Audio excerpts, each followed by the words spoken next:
नमः शिवाय। शिव महापुराण उमा संहिता अध्याय 39 वैवस्वतवंशी राजाओનું વર્ણન।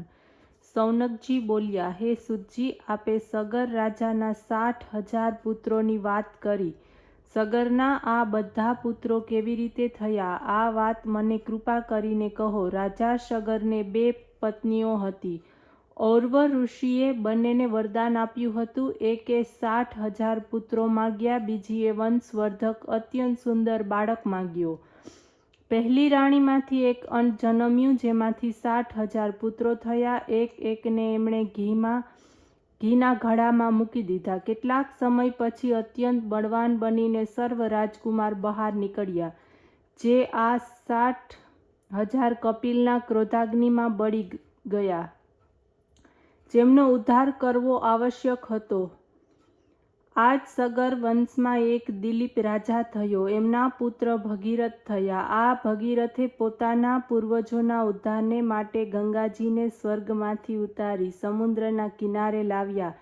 ગંગા દ્વારા તે સર્વનો ઉદ્ધાર કરાવીને ગંગાને પોતાની પુત્રી બનાવી, જેનાથી ગંગાનું નામ ભાગીરથી પડ્યું।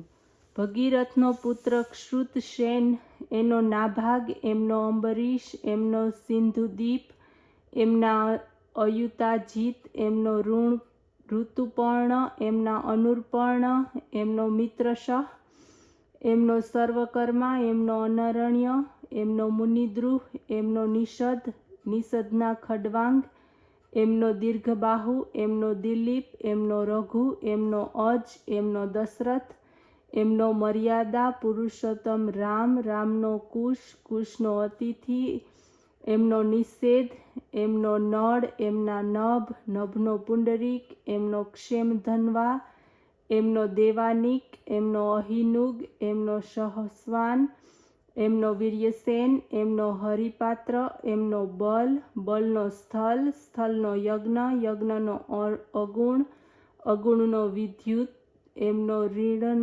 રિણ્યનાભ, એમનો જ્ઞાનવલ્ક્ય, એમનો પુષ્પ, પુષ્પનો ધ્રુવ, ધ્રુવનો અગ્નિવર્ણ, એમનો શીઘ્ર, એમનો મસ્ત,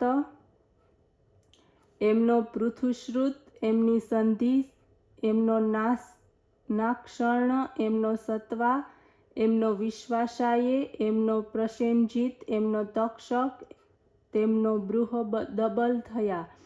બૃહદબળ એમનાથી ઉરુક્રી, એનાથી વત્સવૃદ્ધ, એમનો પ્રતિવ્યોમ, એમનો ભાનુ, ભાનુના દિવાક, એમનાથી સહદેવ, એમનાથી બૃહદક્ષ, એમનાથી ભાનુમાન, એમનો પ્રતિકાક્ષ, એમનો સુપ્રતિક, એમનાથી મરુદેવ, એમનાથી શુનક્ષત્ર, એમનાથી અંતરિક્ષ, એમનાથી સુતપા, એમનાથી રુણક, રુણકના સુરથ, તેમજ એમનાથી સુમિત્ર પુત્ર થશે। ઈક્ષ્વાકુ કુળના રાજાઓનો વંશ સુમિત્ર રાજા સુધી રહેશે।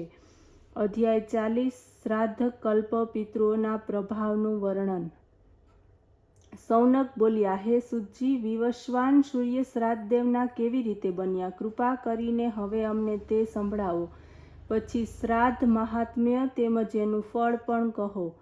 સુતજી કહેવા લાગ્યા, હે સૌનક, જે પુરુષ પિતા, પિતામહ, પ્રતિપિતામહ આ 3 પિંડોના ફળની ઈચ્છાથી નિત્ય શ્રાદ્ધ કરે છે, તે વ્યક્તિને ધર્મ તેમજ શુભ સન્માન પ્રાપ્ત થાય છે। પછી પુષ્ટિની ઈચ્છાથી પિતૃશ્વર એમને પુષ્ટિ આપે છે। યુધિષ્ઠિરે એક સમયે ભીષ્મ પિતામહને પૂછ્યું હતું કે પિતૃઓ શ્રાદ્ધને કેવી રીતે પ્રાપ્ત થાય છે? કોઈ તો પોતાના કર્મોથી નરકમાં જાય છે, તેમજ કોઈ સ્વર્ગમાં જાય છે।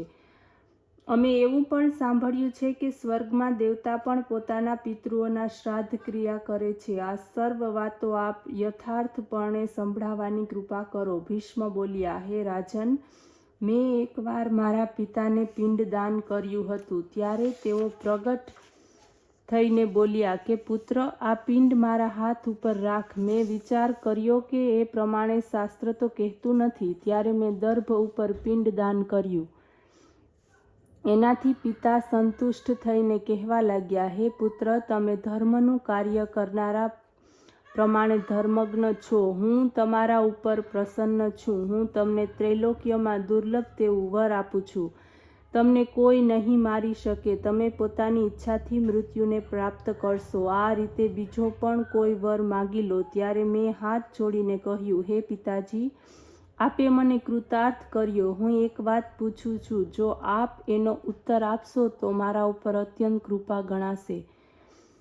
ત્યારે રાજા શાંતનુ બોલ્યા કે હે પુત્ર, તમારી માફક મેં પણ પિતૃકલ્પના વિષયમાં માર્કંડેય ઋષિને પૂછ્યું હતું. ત્યારે એમણે કહ્યું હતું કે હે રાજા, એક સમયે મેં સ્વર્ગમાંથી ઉતરતા વિમાનને જોયું. એમાં એક બાળક સૂતું હતું. મેં એ બાળકને પૂછ્યું, આપ કોણ છો? ત્યારે તેણે કહ્યું, હું બ્રહ્મા પુત્ર સનતકુમાર છું. 7 ઋષિઓ મારા નાના ભાઈ છે. કારણ કે મારા દર્શનને માટે જ તમે તપસ્યા કરી હતી. આ કારણથી જ હું અહીં પ્રગટ થયો છું.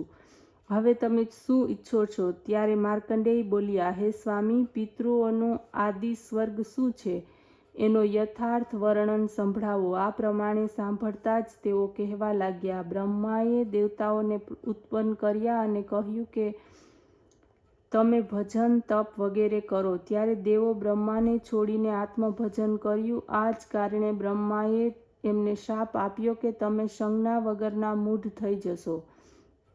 એ જ સમયે તેઓ સંજ્ઞા વગરના થઈને બ્રહ્માને કહેવા લાગ્યા, હે પિતામહ, અમારો અપરાધ ક્ષમા કરો, કૃપા કરો. ત્યારે બ્રહ્માએ એમને પ્રાયશ્ચિત કરવાનું કહ્યું. વળી આગળ કહ્યું કે આ વિષયમાં તમે તમારા પુત્રોને પણ પૂછો. તમને એમના દ્વારા જ્ઞાનની પ્રાપ્તિ થશે. દેવતાઓએ જઈને તેમને પૂછ્યું. ત્યારે તેઓ બોલ્યા, હે પુત્ર ગણ, તમે ચેતના પ્રાપ્ત કરીને પ્રાયશ્ચિત કરો. આ સાંભળી દેવતાઓ ફરી બ્રહ્માજીની પાસે આવ્યા. હે પિતામહ, અમારા પુત્રો હોવા છતાં એમણે અમને પુત્ર કેમ કહ્યા? બ્રહ્મા કહેવા લાગ્યા, હે દેવતાઓ, તમે બ્રહ્મવાદી નથી. આ કારણે તમારા પુત્રોનું કથન યથાર્થ છે. જે પુત્રોને જ્ઞાન નથી તે તો બાળક માત્ર છે. એટલા માટે હવે તમે જાણો અને ભજન કરો. પછી દેવતાઓએ પુત્રોને કહ્યું કે તમે અમને પુત્ર કહેનાર કોણ છો? આ કારણથી તમે પિતૃઓ કહેવાશો. ત્યારથી તે દેવપુત્ર પૃથ્વી પર પિતૃ નામથી પ્રસિદ્ધ થયા. ઓમ નમઃ શિવાય.